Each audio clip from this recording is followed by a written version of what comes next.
Delta IELTS Advantage Speaking and Listening Skills by John Marks. Copyright Delta Publishing 2013.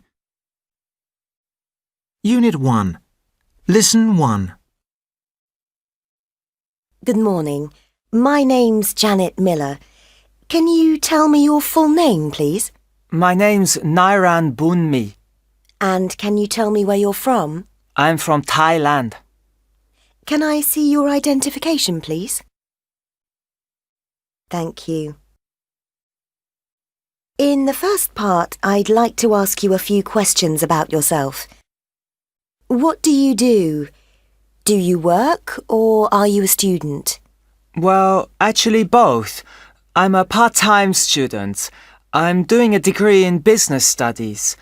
I'm also working as a lifeguard at my local swimming pool. I see. What's the most interesting part of being a lifeguard? Well, to be honest, it's not a very interesting job. Most of the time, we just wait by the pool. The most interesting part is probably the conversations I have with the other lifeguards. I've got to know them all pretty well now. What's the most difficult part of being a lifeguard? We quite often have to tell children to stop behaving badly.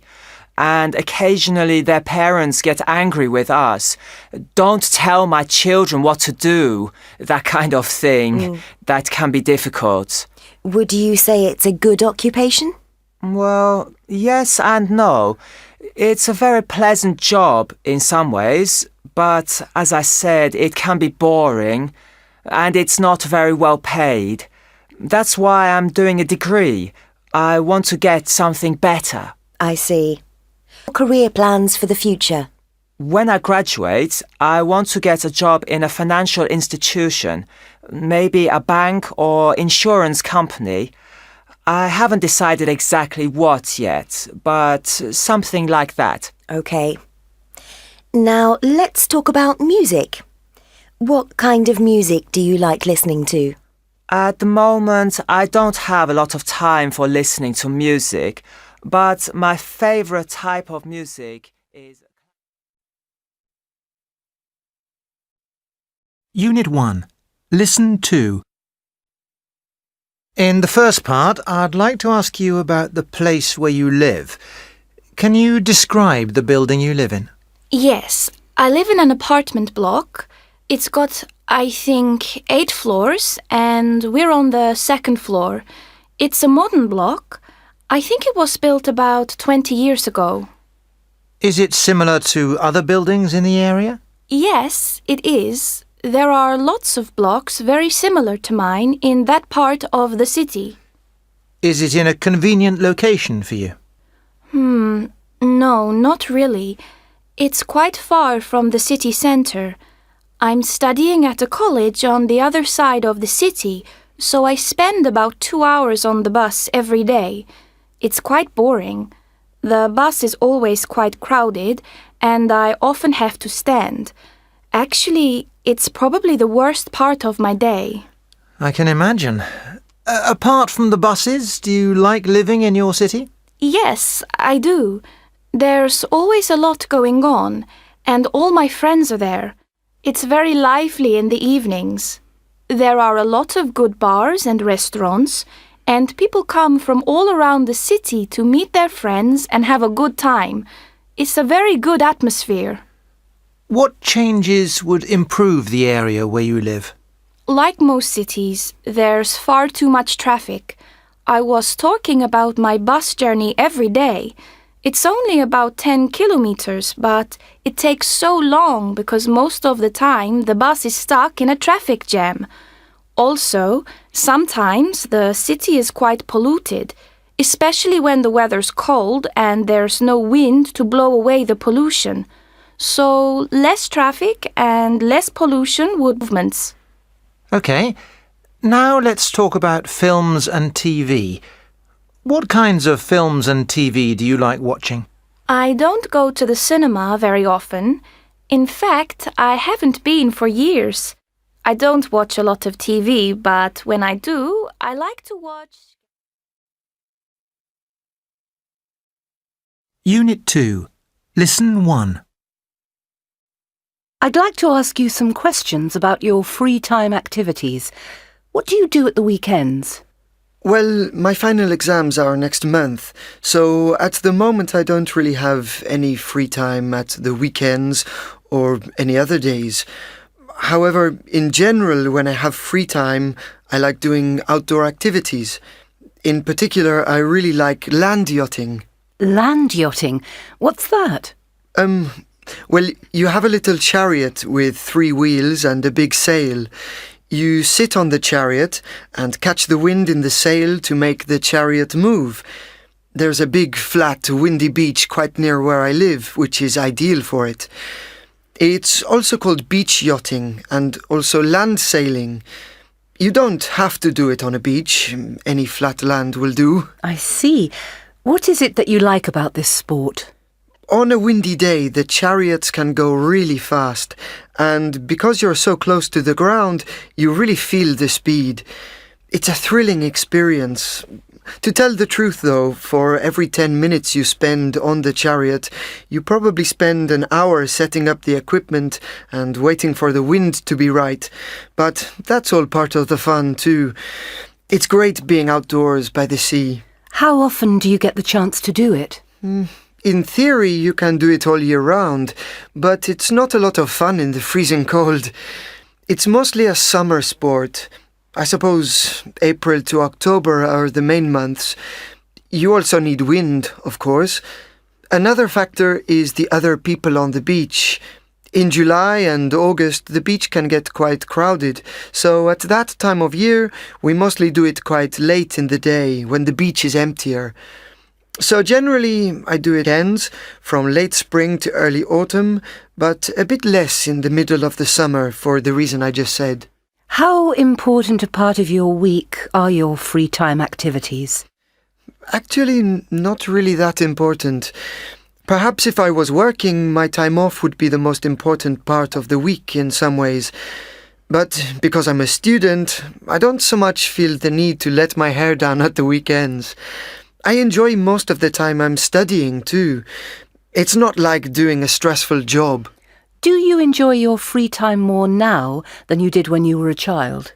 That's a hard question to answer. I don't really remember how I felt about my free time when I was a child. I used to go sand yachting then too. It was my father who got me started. I used to find it quite frightening, and now I don't. So, in that respect, I suppose I enjoy my free time more now.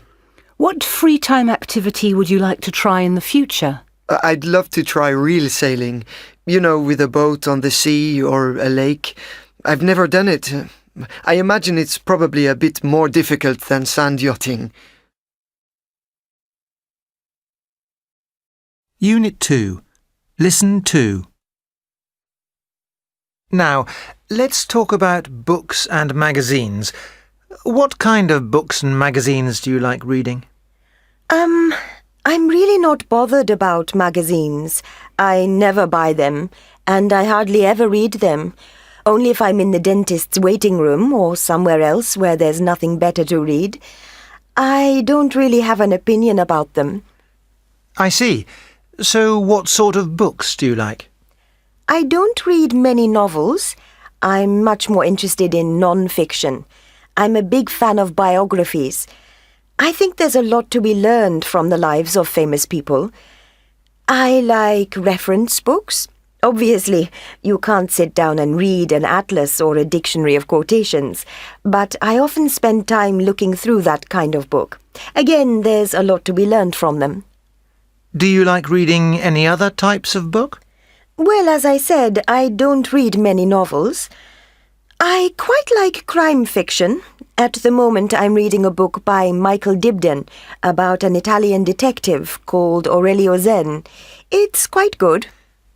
Have the types of book you like changed over the years? Sorry, I didn't catch that. Could you repeat the question? Have the types of book you like changed over the years? No, not really. Obviously, my tastes now are different to my tastes as a child, but apart from that, I don't think they've really changed at all. Do you prefer reading books or newspapers? Well, I'm obsessed with news and current affairs. I buy 2 newspapers every day and I read both of them. I spend much more time reading newspapers than books, so I suppose that must mean I prefer them. Unit 3.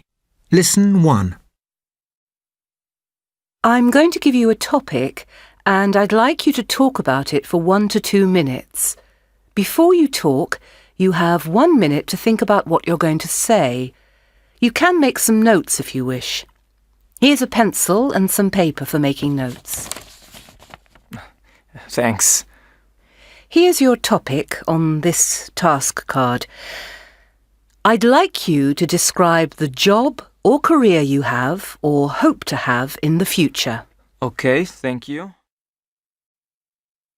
Now, remember that you have 1 to 2 minutes for this. Don't worry if I stop you. I'll tell you when the time is up. Can you start speaking now, please? Right, okay. I'm going to talk about my job as a waiter.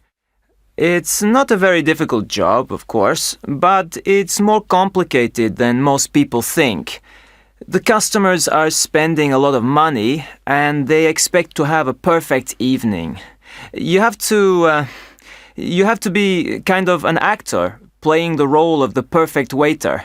It can be hard to do that at the end of a long evening when you're tired, but I try my best. Most of the customers seem nice people. I enjoy meeting them, and I want to do the best I can to help them have a good time when they come to the restaurant. So, why did I choose to become a waiter? Well, actually, I didn't really choose it. A couple of years ago, I had just finished college and didn't have a job. A friend of mine was working in the restaurant and somebody was off sick, so I went to help out for a few days. Then I just stayed. I started to like it. Sick pay is very low, but I earn quite a lot in tips, so in fact, it's quite well paid. The best part is that I have a lot of fun with the other people who work there. We're all really good friends. The only part of the job I really don't like is the hours. I can never go out on a Friday or Saturday night because I'm always at work. However, I'm not going to do this job for the rest of my life. I've been applying for other jobs recently. What sort of jobs have you been applying for? My degree is in media studies, and so I'd really like to work in the media in some form. So I've been applying to local radio stations and a local TV production company. They don't have any vacancies at the moment, but I keep reminding them who I am. I'm going to apply to some other companies related to the media as well. Unit 3. Listen 2. Good luck with that. Can I have the task card back, please? Thanks. We've been talking about jobs. I'd like to discuss with you 1 or 2 more general questions relating to this. Let's consider the balance between work and free time. Do you think that the balance between work and free time in your country is about right? I think it depends. For example, people who have government jobs mostly only work around 37, maybe 40 hours a week. However, in my country, a lot of people have their own small businesses. Really, a lot of people. And if you have a shop, for example, it can be difficult to decide to close. You don't know if another customer is just about to come through the door with a lot of money to spend. From what I've seen, people with their own shops regularly work extremely long hours, up to perhaps 14 hours a day, 7 days a week. The same can be true for other people who work for themselves. I see. And what problems can be caused by too much work, do you think? It can cause problems for family life, in my opinion. It's obviously not very good for children if they hardly ever see their parents. And from what I've seen, it can be very bad for relationships between married couples if they just work continuously and never have any fun together. I'm sure this is a common reason for divorces. What can people do if they feel they are expected to do too much work? Well, there's a law in my country which limits the working week to, I think it's 48 hours per week, maybe even less. But bosses frequently take no notice of this, so it can be a problem. If somebody is asked to work more than this, they should speak to their boss and ask to be given less work. But, of course, this can be difficult. It's not always easy to make a complaint to your boss. From what I've seen, they tend to make employees feel guilty for complaining. Now, let's consider workaholics. Why do you think some people work so much that they become workaholics? Workaholics? Obviously, it depends on the person, but in my experience, it's not really the money that makes them workaholics. I think it's just something in their personalities which doesn't allow them to stop thinking about work and switch off.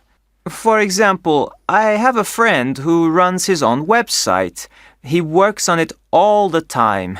I don't think he sleeps much. But he doesn't make a lot of money from it, just enough to live. And I don't think he would make less money if he worked on it less.